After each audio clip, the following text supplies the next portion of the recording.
لباسا يواري سوآتكم وريشا ولباس التقوى ذلك خير ذلك من آيات الله لعلهم يذكرون صدق الله العظيم.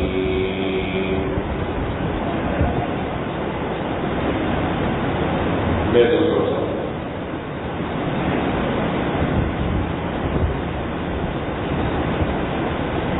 سورۃ الاعراف کی ایک آیت تلاوت کی ہے. گزشتہ جمعہ میں کسی حوالے سے چند باتیں عرض کی تھی. اس آیت میں اللہ تبارک و تعالیٰ نے لباس کی نعمت کا ذکر فرماتے ہوئے فرمایا اے بنی آدم ہم نے تم پر لباس نازل کیا جو تمہارے جسم کے ان حصوں کو چھپاتا ہے جن کا کھولنا پورا ہے اور جو تمہارے لیے خوش نمائی کا ذریعہ ہے اور تقویٰ کا لباس یہ بہتر لباس ہے. اس کے بارے میں نے عرض کیا تھا کہ دین اسلام میں کسی خاص قسم کے لباس کا حکم نہیں دیا گیا. ہر لباس کے لیے کچھ اصول کچھ شرائط کچھ قواعد بیان کیے گئے کہ انسان جو لباس پہنے وہ ان شرائط پر پورا ہو جاتا ہے تو لباس پہننے کی اجازت ہے. اور یہ بھی عرض کر چکا کہ اس لباس کا انسانی جسم پر اخلاق پر اعمال پر بڑا گہرا اثر پڑتا ہے. آج کل دنیا اس چکر میں ہے کہ انسان کو ننگا کر کے دوسروں کے سامنے پیش کیا جائے. یہ جو عریانی ہے خاص طور پر خواتین کے اندر اس کا مقصد کیا ہے؟ اس کا مقصد اللہ تبارک و تعالیٰ سے غافل کرنا ہماری نوجوان نسل کو تباہ و برباد کرنا اور اللہ سے دور کرنا. اگر لباس پورا ہو تو پھر یہ کیفیت نہ ہوگی. تو اس لیے کہ یہ معمولی بات نہیں ہے کہ اس کو ہم سرسری انداز میں لے کر ختم کر دیں. اس کا اثر ہے بہت کیسا. تو بہرحال پہلی چیز جو قرآن کریم نے بیان کی کہ اس لباس کا مقصد کہ وہ لباس تمہارے ان حصوں کو چھپا دے کہ جن حصوں کا کھولنا پورا ہے. اس میں نے عرض کر دی اگر کہ ناک سے لے کر گھٹنے تک گھٹنا بھی شامل ہے. مرد کو ایسا لباس پہننا ہے کہ جس میں کم از کم یہ حصہ چھپا ہوا ہونا ضروری ہے.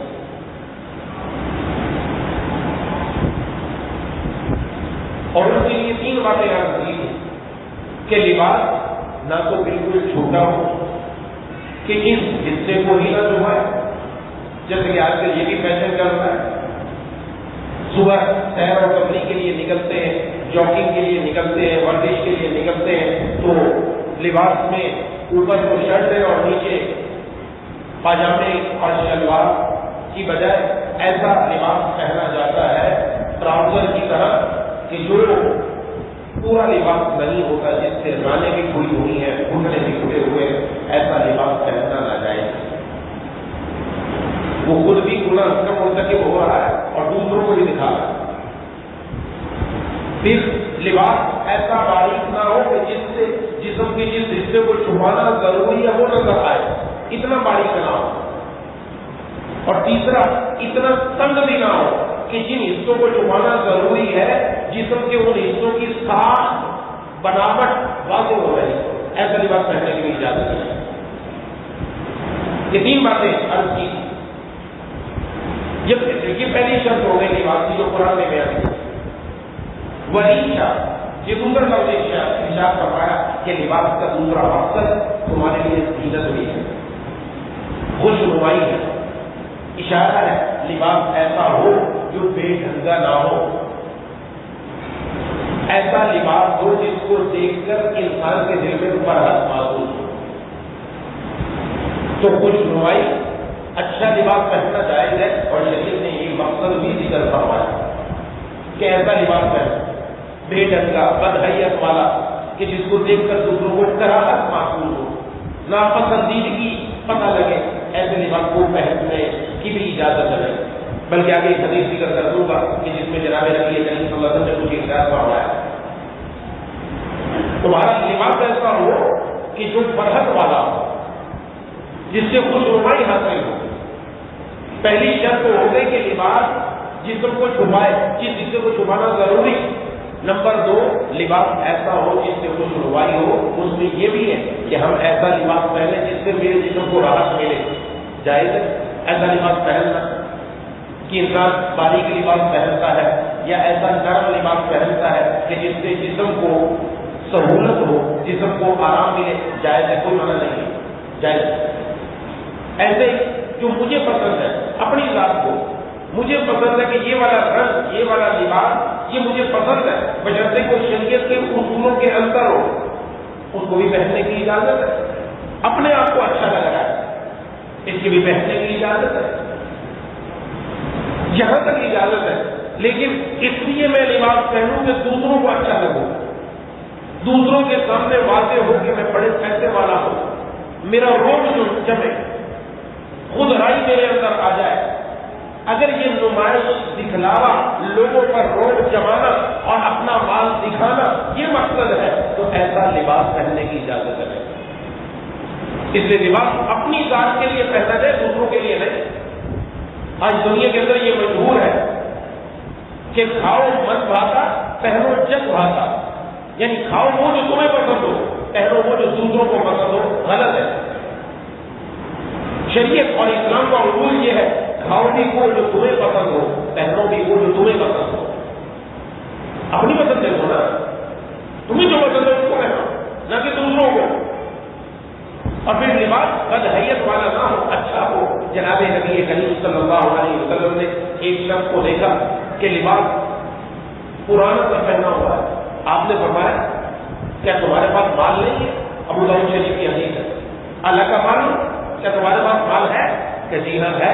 تمہارا کون کون سا ہے؟ کہ میرے پاس گھوڑے بھی ہیں، میرے پاس گائے بھی ہیں، میرے پاس بکریاں بھی ہیں، میرے پاس غلام بھی ہیں، یعنی سب قسم کا مال موجود ہے جو اس دور کے اندر ہوا کرتا تھا۔ تو آپ صلی اللہ علیہ وسلم نے فرمایا کہ اللہ تعالیٰ نے جس کو مال کی نعمت دی ہے اس مال کا اثر اس کے جسم پر بھی نظر آئے۔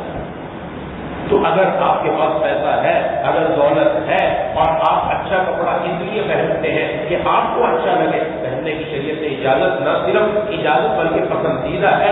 اللہ بھی اس کو پسند فرماتے ہیں کہ ہم نے اس کو نعمت دی ہے مال کی، یہ مال کی نعمت اس کے جسم پر بھی نظر آ رہی ہے۔ ایسا نہیں کہ چیزوں کے اوپر پرانا لباس پہن رکھا ہے، ایسا نہ ہو۔ ایسا لباس جو اچھا ہو، حیت والا ہو۔ ایک 10 روپے گز کا بھی ملے گا، 15 روپے گز والا بھی ملے گا۔ میرے پاس پیسہ ہے، میں 15 روپے گز والا لے سکتا ہوں، مجھے اچھا بھی لگتا ہے، لینے کی اجازت ہے، لیکن دکھلاوا نہ ہو۔ آج سب سے بڑی بیماری یہی ہمارے اندر آ چکی ہے، دوسروں کو دکھانا۔ اس لیے ہماری خواتین میں تو پہلے یہ بیماری تھی، مردوں میں بھی آ گئی۔ خواتین کے اندر کیا بیماری ہے؟ وہ کہتی ہے لباس وہ پہنو جو دوسروں کو اچھا لگے، لباس وہ پہنو جو دوسروں کو اچھا لگے، اپنے آپ کو نہیں۔ اور پہن کر پھر دوسروں کو دکھاتی کہ میں کیسے لگ رہی ہوں۔ یہ ہمارے گھروں کے اندر مصیبت ہے، اور یہ کس نے ڈالی؟ یہ ظاہر ہے چھوٹی بچی جب بڑی ہونا شروع ہوتی ہے ہم اس کے اندر یہ چیزیں پیدا کرنا شروع کر دیتے ہیں۔ اگر گھر کا ماحول اچھا ہو، تربیت اچھی ہو تو اس کے اندر یہ چیزیں پیدا نہ ہو۔ پچھلی مرتبہ بھی بیان کر چکا، اب ان کے اندر یہ ہے۔ اس لیے کیا ہوتا ہے، دنیا سے جتنے فیشن کرتے ہیں، فیشن معلوم ہونے چاہیے۔ ان فیشنوں کے مطابق عورتوں کا لباس تو ہوتا تھا، آج مردوں کا لباس بھی فیشن کے مطابق، نوجوانوں کا لباس بھی فیشن کے مطابق۔ اپنی شادی کے اندر بھی ایسا سوٹ پسند کرے گا جو دنیا میں فیشن چل رہا ہے۔ فیشن دیکھو کیا ہے، کھلا لباس ہے تو کھلا پہنو، چھوٹا لباس ہے تو چھوٹا پہنو، اس کو کوئی پرواہ نہیں۔ دنیا کو دکھاؤ، دنیا کو کہ میں دنیا کو اچھا لگ جاؤں۔ یہ نمائش، یہ دکھلاوا، یہ لباس کے اندر پسندیدہ نہیں۔ اسی سے منع فرمایا کہ اپنے اندر نمائش نہ ہو، دکھلاوا نہ ہو۔ اس میں لباس اس کے اندر خاص اہتمام ہو اس بات کا کہ وہ صرف میری ذات تک ہو، کہ مجھے پسند آ جائے، میں اپنے لیے پہنوں۔ یہ جو فیشن کے دل دادا ہے، فیشن کے دل دادا اسی وجہ سے ہوئے کہ دنیا کو وہ فیشن پسند ہے، دنیا پسند کر رہی ہے، دنیا ننگاوا پسند کر رہی ہے، ننگے ہونے اور یعنی فحاشی اس کو پسند کرتے ہیں، اسی کے مطابق لباس پہنا جاتا ہے. اس سے اپنے لباس کا خیال رکھنا ضروری کہ ہمارا لباس کہنا ہو. شریعت نے ہمیں دین دیا، امتیازی دین دیا ہے، ایسا دین دیا ہے جس دین کے اندر ہماری ہر ضرورت پوری کرتی ہے کہ ہمارے اٹھنا بیٹھنا چلنا پھرنا جاگنا سونا، غرض ہے کہ ہماری شادی ہماری غمیں ہمارا ہر طریقہ دوسری قوموں سے ممتاز ہے. ان سب میں اسلامی رنگ نظر آنا چاہیے، پتہ چلے کہ واقعہ نہیں مسلمان ہے. یہ دوسری شرط. اور تیسری شرط کیا ہے کہ لباس ایسا نہ ہو کہ اس میں غیر مسلموں سے مشابہت ہو، تشبہ پایا جائے. یعنی ایسا لباس پہنا خدا نہ خواستہ کہ پتہ ہی نہ چلے یہ مسلمان ہے یا کافر ہے، پتہ ہی نہیں چلتا. بعض چیزیں تو ایسی جو غیر مسلموں کے اندر ان کا امتیاز ہے، ان کی خاص نشانیاں ہیں. اگر خدا نہ خواستہ کوئی بندہ ان جیسا بننے کی کوشش کرے گا ناجائز اور حرام ہے. حدیث میں فرمایا من تشبہ بقوم، جس نے جس قوم کی مشابہت اختیار کی انہی میں کل قیامت میں شمار کیا جائے گا. کل قیامت میں ایک طرف جناب نبی کریم صلی اللہ علیہ وسلم، حضرات صحابہ کرام ان کی صفیں، اور ایک طرف آپ کے دشمنوں کی صف. تو یہ دشمنوں کی صف میں کھڑا ہوگا، حضور صلی اللہ علیہ وسلم کی صحابہ کرام کی صف میں کھڑا نظر نہیں آئے گا، جس نے ان کو پسند کیا. آج یہی ہو رہا ہے، ہم دکھا ہی وہ کچھ رہے ہیں، نظر میں وہی کچھ آ رہا ہے جو غیروں کا ہے. اس لیے شادی کس کے طریقے کے مطابق ہو رہی ہے؟ حضور کے طریقے کے مطابق، اللہ تبارک و تعالیٰ کے فرمان کے مطابق، رسول اللہ صلی اللہ علیہ وسلم کی پسند کے مطابق نہیں.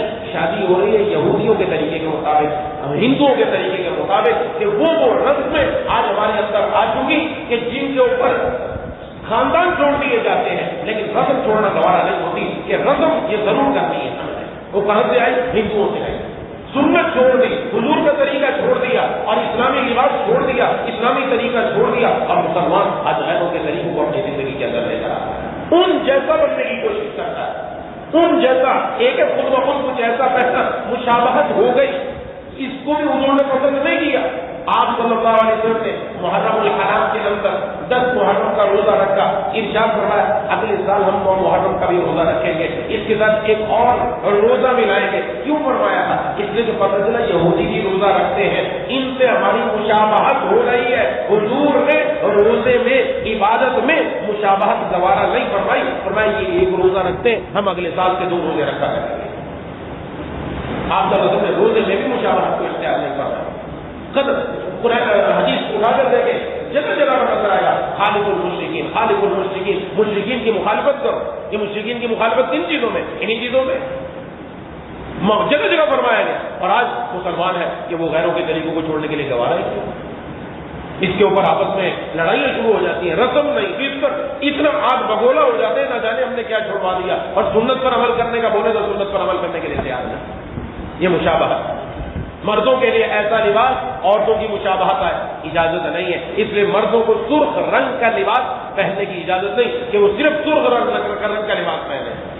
وہ عورتوں کا لباس ہے، مردوں کا نہیں. ہاں جناب نبی کریم صلی اللہ علیہ وسلم سے بخاری شریف میں ہے کہ آپ کے پاس ایسے جوڑے آئے جن میں سرخ رنگ کی دھاریاں تھیں، دھاری دار، باقی دوسرا رنگ تھا، درمیان میں کچھ لائنیں کچھ لکیریں، وہ دھاری دار کپڑا جس میں سرخ لکیریں تھیں وہ آپ صلی اللہ علیہ وسلم نے زیب تن فرمایا ہوا تھا. اور ایک صحابی فرماتے کہ میں نے جناب نبی کریم صلی اللہ علیہ وسلم کو چاندنی رات میں دیکھا، آپ نے وہ لباس پہنا ہوا تھا، آپ تشریف لا رہے تھے کہ کبھی میں حضور کو دیکھتا، کبھی میں چاند کو دیکھتا کہ حسین کون معلوم ہوتا ہے. فرمایا آخر دل نے گواہی دی کہ حضور اکرم صلی اللہ علیہ وسلم چاند سے بھی زیادہ حسین معلوم ہو رہا ہے.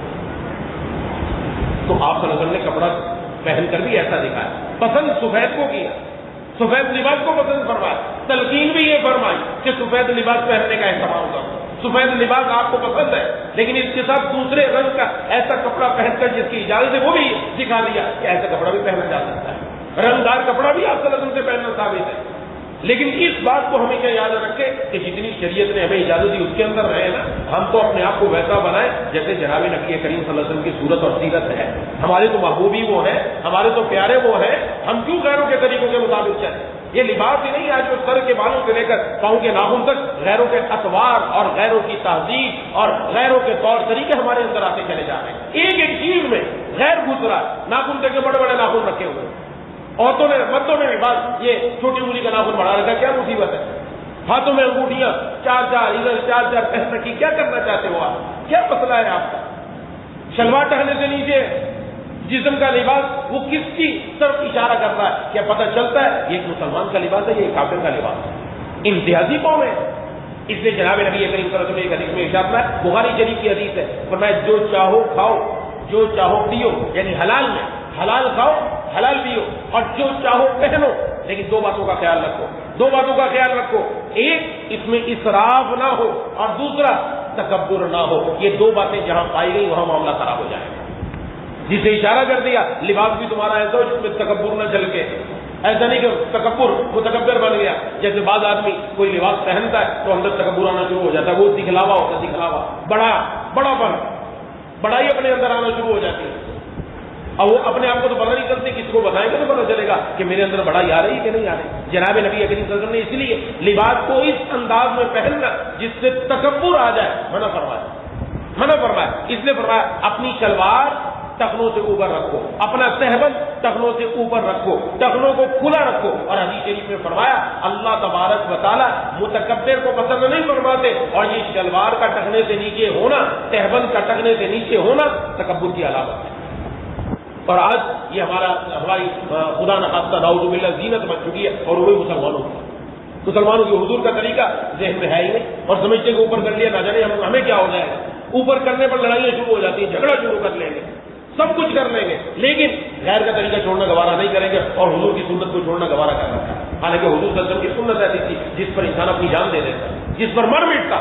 اما عائشہ صدیقہ رضی اللہ تعالیٰ عنہ نے فرمایا کہ حضرت یوسف علیہ السلام کے حسن کو دیکھ کر عورتوں نے اپنی انگلیاں کاٹ لی تھی، اور میرے جو یوسف ہیں یعنی جناب نبی کریم صلی اللہ علیہ وسلم آپ کو دیکھ کر لوگوں نے اپنی گردنیں کٹوا دی، گردنیں. اور واقعہ یہ ہے حضرات صحابہ اکرام رضوان اللہ علیہ اجمعین نے اپنی جان بھی جانے آخری کے حوالے کر دی حضور صلی اللہ علیہ وسلم کی خاطر.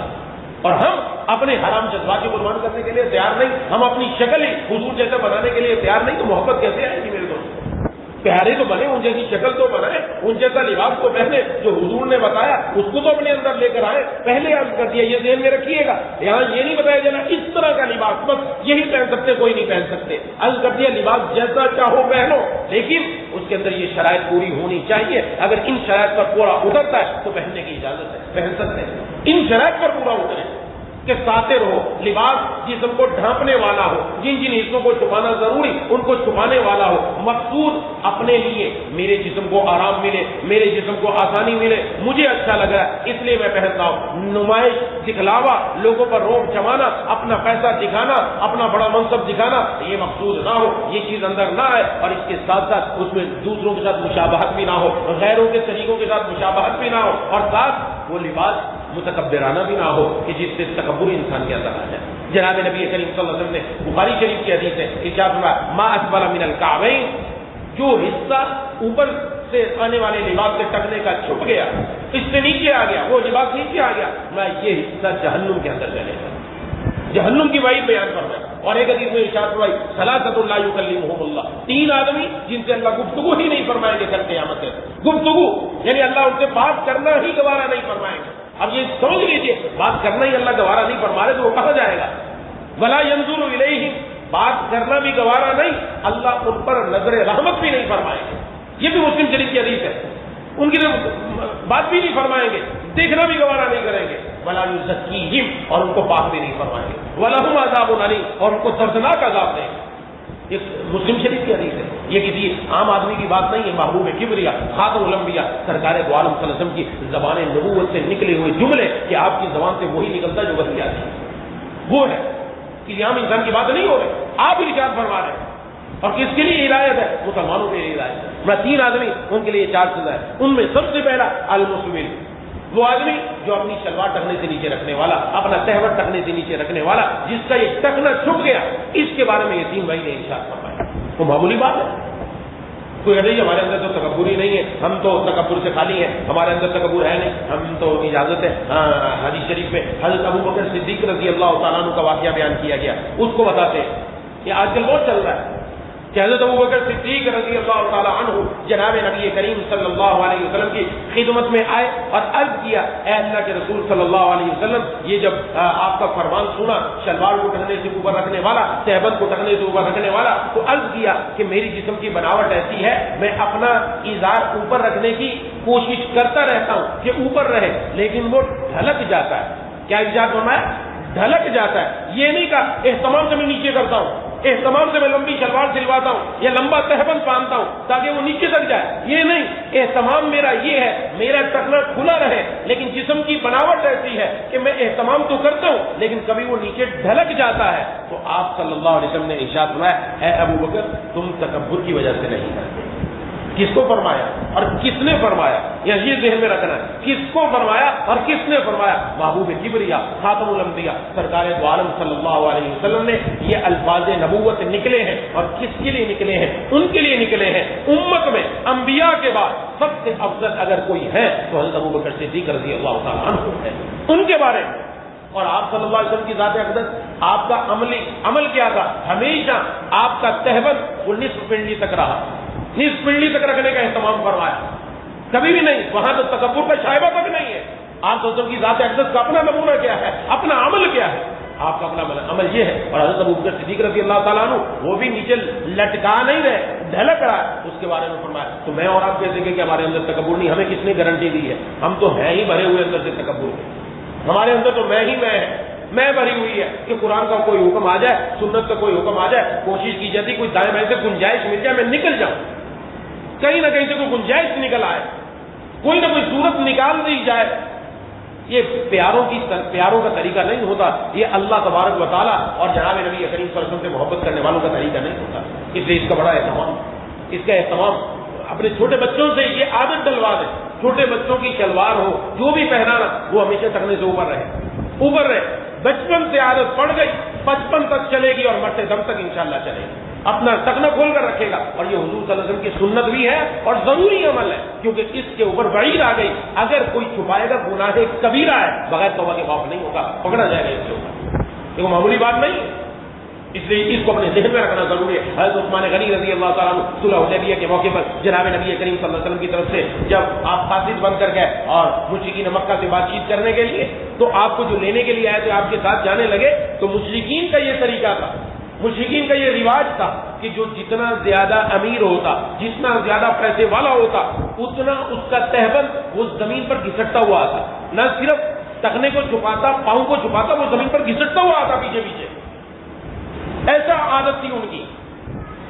اور جناب نبی کریم صلی اللہ علیہ وسلم نے اس عادت کو درست کیا. بعض لوگ کہہ دیتے ہیں کہ حضور صلی اللہ علیہ وسلم کے دور میں لباس ہی ایسا تھا، یہ لباس ایسا تھا جو غلط تھا، اس کو آپ نے ٹھیک کیا ہے، اس کو صحیح فرمایا. جہاں جہاں غلطی تھی وہاں آپ نے روک ٹوک لگائی کہ ایسا نہیں ہونا چاہیے. تو حضرت عثمان غنی رضی اللہ تعالیٰ عنہ سے انہوں نے کہا کہ آپ جا رہے ہیں بڑے بڑے سرداروں سے بات کرنے کے لیے، آپ کا جو ازار وہ ٹخنوں سے اوپر ہے، آپ اس طرح بات کرنے کے لیے جائیں گے آپ کی لوگوں کی ذہن میں اہمیت نہیں رہے گی. ہمارے ہاں رواج تو یہ ہے آپ مالدار ہیں، آپ مالدار ہیں تو آپ کا ازار زمین پر ہوگا، گھسٹتا ہوا آئے گا تو آپ کی کوئی قدر ہوگی لوگوں کی نظر میں اس لباس کو دیکھ کر. تو کیا ارشاد فرمایا لا ہاکذا ازار رسول اللہ صلی اللہ علیہ وسلم او کما قال علیہ الصلوۃ والسلام. فرمایا نہیں، میں نے اپنے محبوب صلی اللہ علیہ وسلم کا ازار اور تہبند ایسا ہی دیکھا ہے، میں اسی حالت میں ہی جاؤں گا.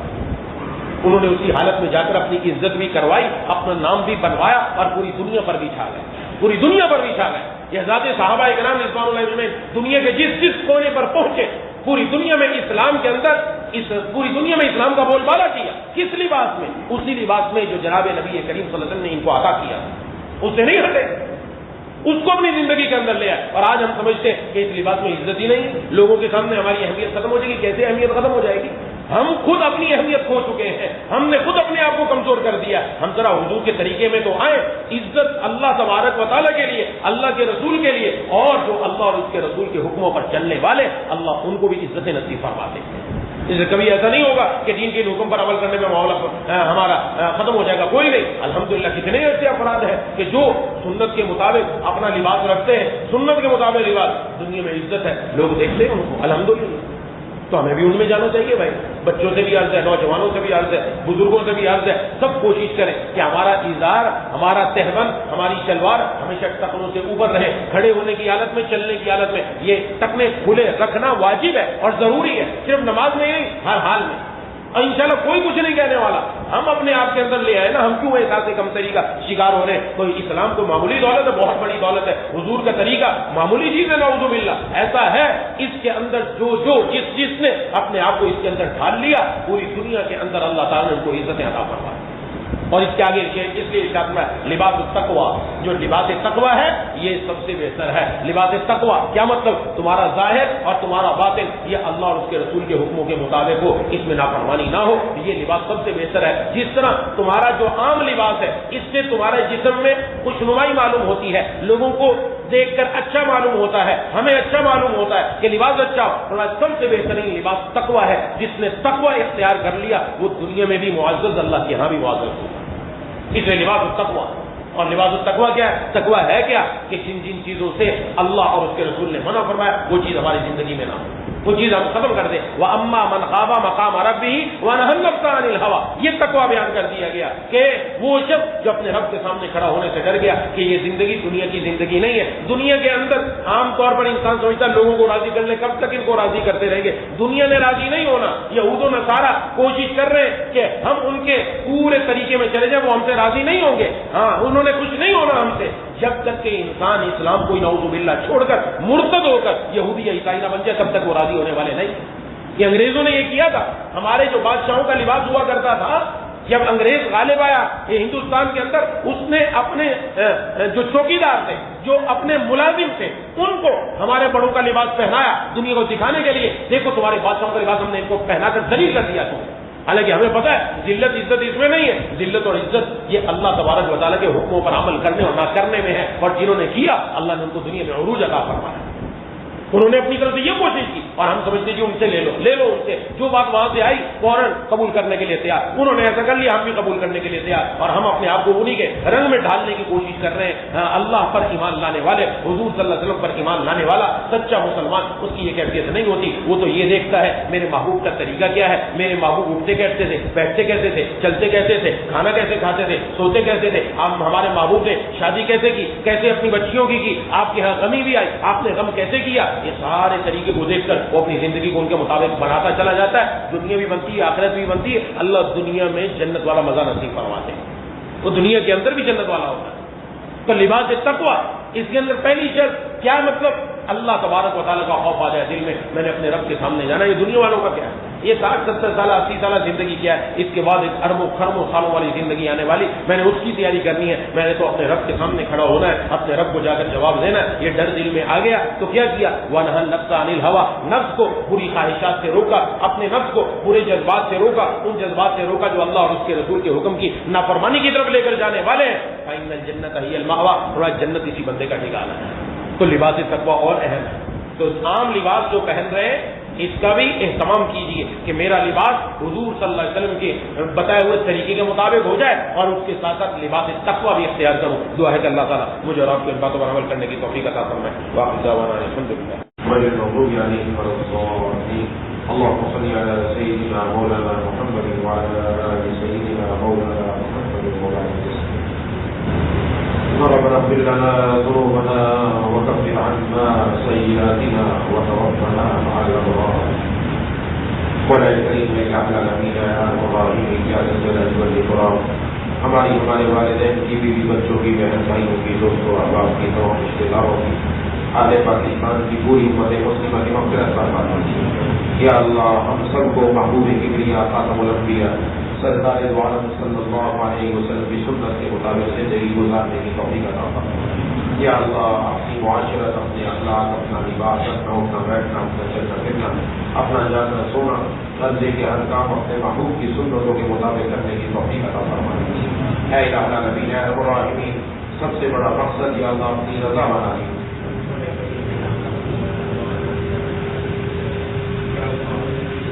ہمارے گھروں میں جو بیمار ہیں، دوستوں احباب میں جو بیمار ہیں، جنہوں نے بیماروں کے لیے دعا کے لیے کہا، یہ کہنا چاہتے تھے نہیں کر سکے، امید رکھتے ہیں یا پیغام پہنچا نہ پہنچ سکا، سب کو شفا ہے کاملہ عاجلہ مستمر عطا فرما دیجیے اے الہ العالمین اے رب الراحمین۔ جس سے ہمارے عزیز اور اپنے بعد دنیا سے جا چکے سب کی خبروں کو نور سے منور فرما دیجیے اے الہ العالمین۔ سب کو جنت الفردوس میں جگہ عطا فرما دیجیے۔